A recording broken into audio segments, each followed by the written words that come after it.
শুভ সকাল সবাইকে। আমার আসাম নিউ ব্লগে আপনাদের সবাইকে অনেক অনেক স্বাগত। সকালবেলা উঠে সেই রান্নাঘর, কালো একটা কড়াই আর কালো একটা গ্যাসের স্ট্যান্ড নিয়ে সবার সামনে চলে আসে। উপায় নেই, রোজকার সকালটা শুরু হয় সেই রান্নাঘর থেকেই, আবার রাত্রটা শেষ হয় সেই রান্নাঘর থেকেই। কিন্তু যেহেতু আমার ঘরে এখন সকাল সকাল সে দিদি এসে যায় খাবার বানানোর জন্য, আর ও এসে যায় ঠিক 6:45 থেকে 7টার ভেতরে। তাই আমি যত তাড়াতাড়ি পারি চেষ্টা করি সকালবেলা একটু তাড়াতাড়ি উঠে মোটামুটি রান্নাঘরে বাসি তাকটাকগুলো মুছে গ্যাস ট্যাসগুলো ধুয়ে সব রেডি করে ধুয়ে বার করে সবজি টবজি বার করে রাখতে। এরপর আমি ঘুমিয়ে থাকবো, ও কি বানাবে, ও কি করবে, ওর ইচ্ছা মতো করে যাবে, সেটা আমারও পছন্দ নয়। কেন নিজের ঘর, নিজের রান্নাঘর, আর নিজের মতো করে না করতে পারলে আরেকজনে করে দেবে, সে তার ইচ্ছা মতো করে যাবে, সেও তো আর পোষায় না। তাই আজকে সকালে অনেক দিন ধরে ছিল ফুলকপিগুলো, তাই আগে বললাম ফুলকপিগুলোকে একটু ভেজে নাও। ওর মধ্যে ভেজে নিয়ে যে ফুলকপির মঞ্চুরিয়ান বানাবো বলে রেখেছি। সকালবেলা বেশ রুটি দিয়েও খাওয়া হয়ে যাবে, আর এটা রাতটার জন্য থেকে যাবে, রাত্রে রুটি দিয়ে হয়ে যাবে।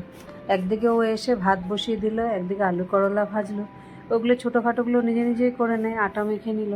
এবারে ততক্ষণ ও করতে করতে আমি বাসি ঘর ঝাড়ু মোছা, বাইরে ঝাড়ু দেওয়া, ব্যালকনি ধুইয়ে দেওয়া, এগুলো সমস্ত ঠাকুরের বাসনপত্র মাজা সব করা শেষ। এবার লাস্ট রান্নাঘরে ওদেরকে জলখাবারটা টিফিনগুলো প্যাকিং করে দিলে আমার সারাদিনের কাজ শেষ। আর ওকে রাখার পর থেকে 9টার মধ্যে মোটামুটি আমার রান্নাঘরের 90% কাজ শেষ হয়ে যায়। কেন ও একদিকে করে, আমি ওই জন্য আরেক দিকে করতে থাকি।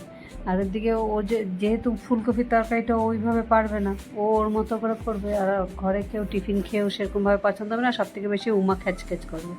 সেই জন্য আমি একটা একটা করে দেখি দিয়ে রুটিটা ওইদিকে ভাজছি, ওকে বললাম আমি দেখাচ্ছি, তুমি একটা একটা করে দাও। ও দিয়ে ওর মতো করে সমস্ত করে মশলাপাতি সব দিল। এবার লাস্টে একটু সয়া সস, আবার একটু টমেটো সস দিয়ে এবার নেড়ে চেড়ে ফুটে উঠলে ফুলকপিগুলো দিয়ে দেবো। তারপরে অল্প বেশ অনেকটা ফুলকপি, সেই জন্য তার ঝোল অল্প দিলাম, ভালোভাবে সিদ্ধ হয়ে ফুটে গেলে নামিয়ে ফেলবো। দুজনে ওইদিকে রুটি পরোটাগুলো বেলছে, আর আমি এদিকে এখন তরকারিটা নামিয়ে নিয়ে মোটামুটি আজকের মতো সকালে জলখাবারে রেডি হয়ে গেল। আর জলখাবারে রেডি হয়ে যাওয়া মানে তার আগে তো দুপুরে রান্নারও হয়ে গেল, ভাতটা তৈরি হয়ে গেছে। এবার ওদেরকে খেতে দিয়ে নিজেও খাবার নিয়ে বসলাম। এই যে সঙ্গে আবার এই বাহন এসে গেল, ও চেয়ারে বসতে দেখে ও এসে ওর জায়গায় দাঁড়ানো থাকে, আর ওর জন্য রুটি রেডি। রুটি ছিঁড়তে দেখে ও বুঝে যায় ওর খাবার নিয়ে বসছে।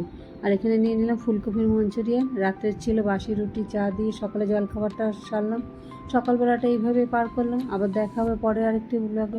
যারা দেখছো ব্লগটা কেমন লাগলো কমেন্ট অবশ্যই জানিয়ে, যদি ভালো লেগে থাকে একটা লাইক করে দিও।